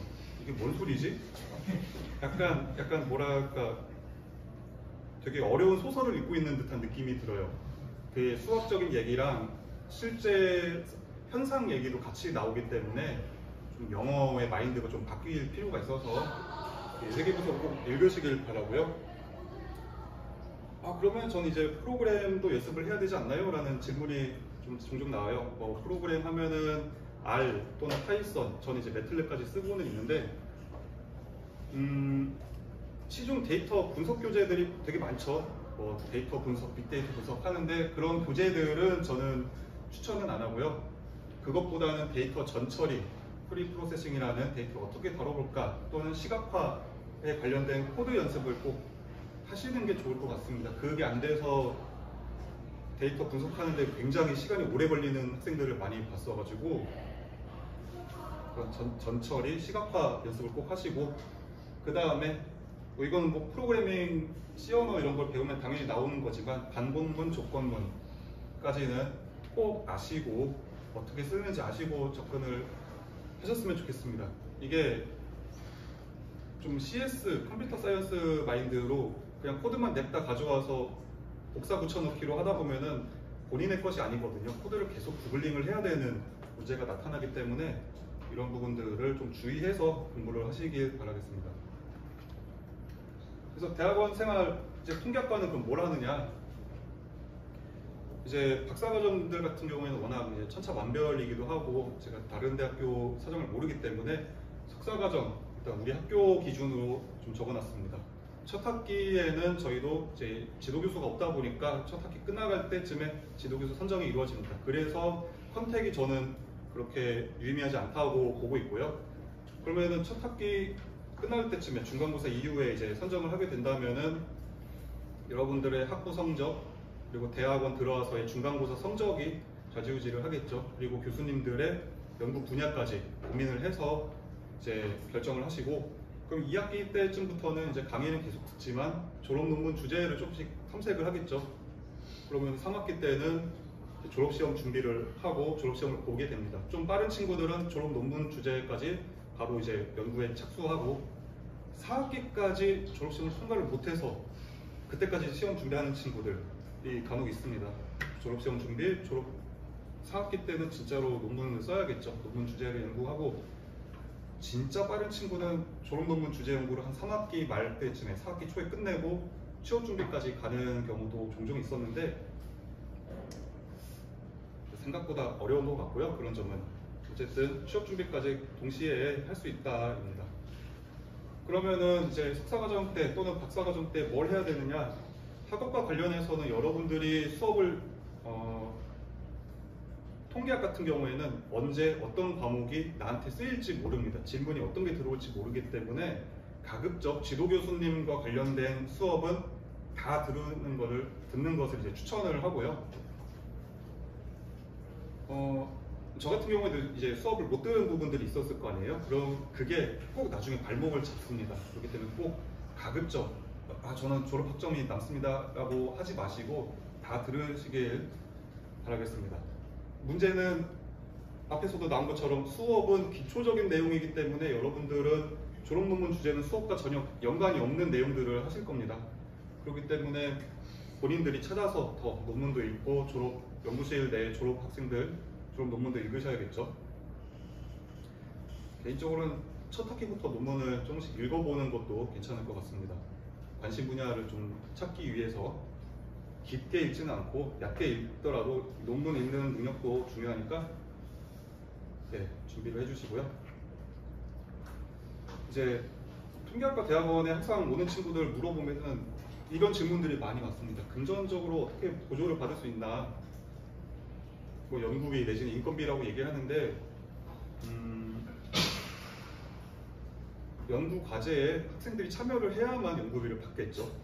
과제를 안 받고 종종 연구 과제에 참여 소속은 안 돼 있는데 연구 과제는 하고 있는 경우도 있긴 합니다만 연구 과제에 참여해야만 이제 돈을 받는 거라고 보시면 되겠습니다. 그만큼 뭐 배우는 것도 있고 또 반대급부로 나는 이걸 하고 싶은데 다른 연구 과제를 하고 있다라고 해서 시간을 뺏긴다라고 생각할 수도 있는데 어쨌든 금전적으로는 연구 과제에 참여를 하셔야만 인건비를 받고 통계학과에서는 이제 데이터 분석 내지는 전처리 등을 작업을 하겠고요. 또는 뭐 때에 따라서 선행 논문 연구들을 좀 진행을 하겠죠. 그 외에 뭐 장학금 등도 있겠지만 한양대 같은 경우에는 제가 알기로 학점이 얼마 이상이면은 장학금이 있는 것으로 알고 있습니다. 저는 석박과정 입학할 때 제 전까지는 장학금 제도가 있었다가 저부터 사라졌어요. 갑자기 저희 지도 교수님이 장학금 있을 거다라고 했는데 제가 직접 전화해봤지만 없어가지고 기타 소득으로 이제 대학원 생활을 거쳤었는데 학부 수업을 조교를 받겠죠. 또는 이제 뭐 그 외에도 행정 조교로 갈 수도 있을 것 같습니다. 저 같은 경우에는 이제 차경준 교수님 밑에서 통계학의 원리 전산 통계 조교를 한 3년 정도 하다 보니까 학부 수업 조교로서 그래서 뭐 과제 시험 채점하고 뭐 실습도 담당하고 멘토링까지 좀 했었던 것 같습니다. 그 외에는 행정 조교로는 한양대를 예시로 들면 뭐 의대, 경영대, 공대 이런 데서 행정 지원을 요구를 해요. 그래서 거기서 조교를 할 수도 있고 또는 저처럼 이제 기숙사 관련 조교를 할 수도 있는데 기숙사 조교는 이공계생은 거의 받지는 않습니다. 통계학과라서 제가 어떻게 어필을 해가지고 받은 건데 거의 기숙사 조교는 문과생 위주라고 보시면 될 것 같고 어쨌든 뭐 열려있다. 조교 여기저기 찾아보면 장학금, 조교 등등은 열려있으니까 여러분들이 꼭 찾으시기 바랍니다. 통계학과 연구 분야 관련해가지고는 뭐 방법론으로는 한 저 정도 있어요. 저게 다 수업으로 열린다고 보시면 되겠고 이제 내가 진로 분야는 이제 응용 분야가 되겠죠. 경제, 통계, 공업, 뭐 생물 이렇게 있습니다. 이제 한양대 같은 경우에는 먼저 저는 이제 기계학습 쪽을 좀 더 전공을 했었고요. 이제 지금 여기 학교에 계신 교수님들 같은 경우에는 이제 최정순 교수님, 정지영 교수님, 박선철 교수님이 계십니다. 그래서 세 분 다 이제 공간 통계라는 그 분야를 연구를 하시는 분들인데 연구실 내에서 학생들을 보면은 최정순 교수님은 이런 시군구 데이터 이렇게 어떻게 지역이 에리어로 있는 데이터를 다루시고 정지영 교수님은 이런 식으로 관측 지점이 몇 군데 이렇게 흩어져 있을 때 그런 부분들을 다루고 계십니다.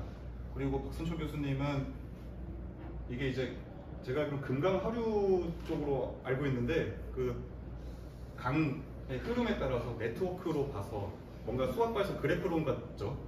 그 네트워크로 지역 분간 통계를 보시는 그렇게 연구들이 진행이 되고 있고요.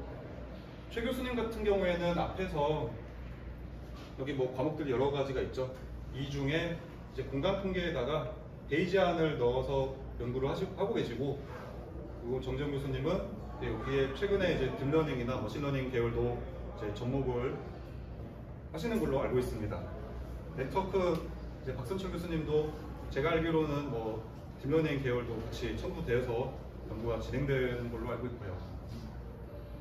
그래서 한양대 통계학과를 오면은 이런 공간 통계 등을 공부한다가 특징이 되겠고요. 그러면은 이제 석사과정 입학을 원하는 학생들도 있겠죠. 저는 취업을 할 건데 공간 통계가 취업에 도움이 되나요? 라고 질문이 올 수 있을 것 같은데 다 갑니다. 예. 공간 통계를 했다 하더라도 교수님들의 연구 분야고 석사 학생들은 또 다른 분야를 공부할 수도 있고요. 실제로 공간 통계를 계속 공부를 했는데 삼성 디스플레이 가서 정작 다른 일을 하고 있는 친구도 있어서 뭐 통계학적 마인드를 기르는 과정이라고 보시면 되겠습니다. 그럼 저는 이제 뭘 하는 사람이냐? 저는 이제 수학과에 지금 이제 은퇴하셨죠. 차경준 교수님과 화학과의 정혜일 교수님 두 분과 함께 일을 좀 많이 했었습니다. 해가지고 보통 이제 통계적 학습, 기계학습, 그리고 분석화, 공정에 대한 자동화에 초점이 좀 맞춰져 있었고, 산학과제로 이제 삼성 디스플레이랑 일을 했었던 거를 삼성 디스플레이랑 일을 했던 거, 그리고 제 개인적인 주제를 간단하게 그림으로만 설명을 드릴 건데요.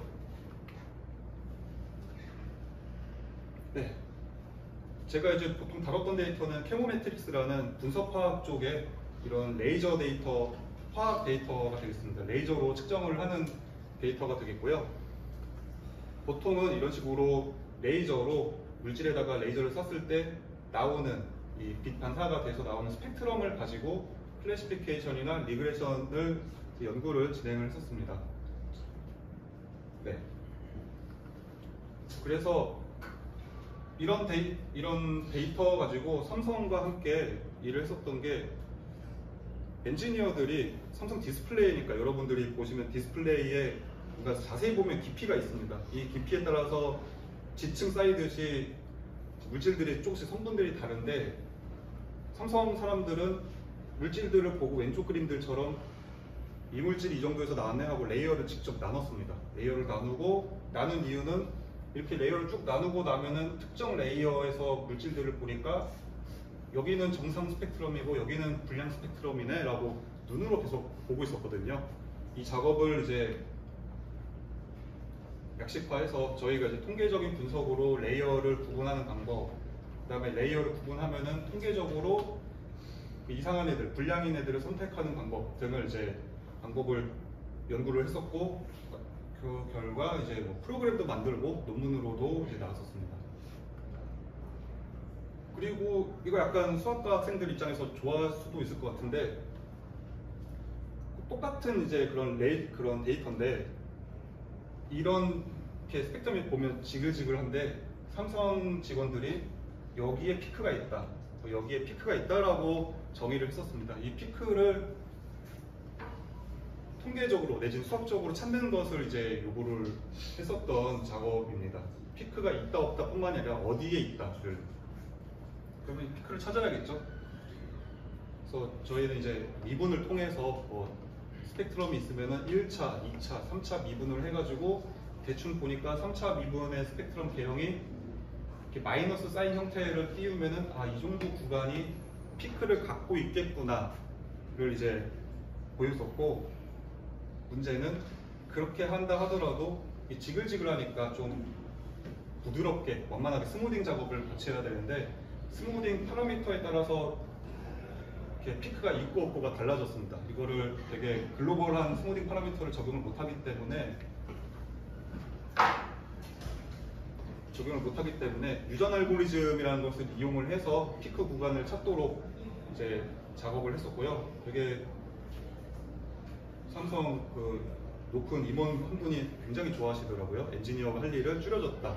사실은 엔지니어가 하루 종일 바라봐야 되는 것을 한 3분 정도에 끝냈기 때문에 이런 거 좋아하셨습니다.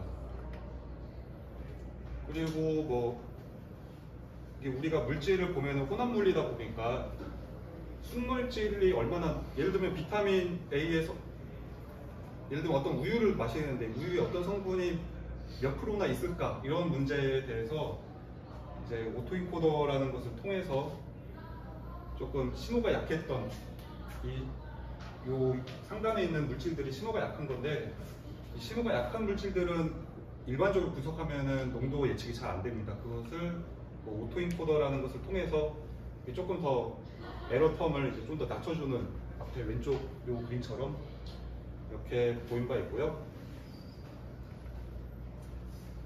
그 외에 산학과제 또는 뭐 화학이 아닌 뭐 저는 뭘 하느냐? 저는 이제 데이터가 부족할 때 좀 어떻게 좀 늘려보자, 학습을 위해서 데이터를 늘려보자라는 어그멘테이션 기법을 쓰고 있습니다. 이제 예시를 들기 위해서 여러분들께 고양이 사진을 보였고요.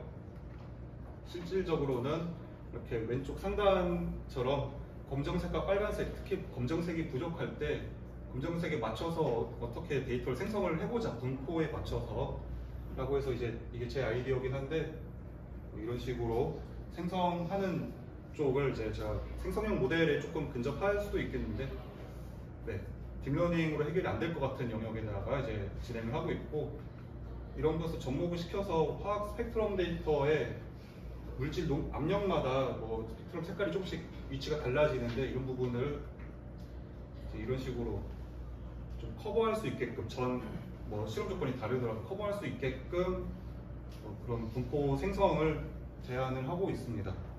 네. 그래서 발표가 좀 길어진 것 같은데, 네, 일단 저 발표는 여기까지고요. 네, 감사합니다.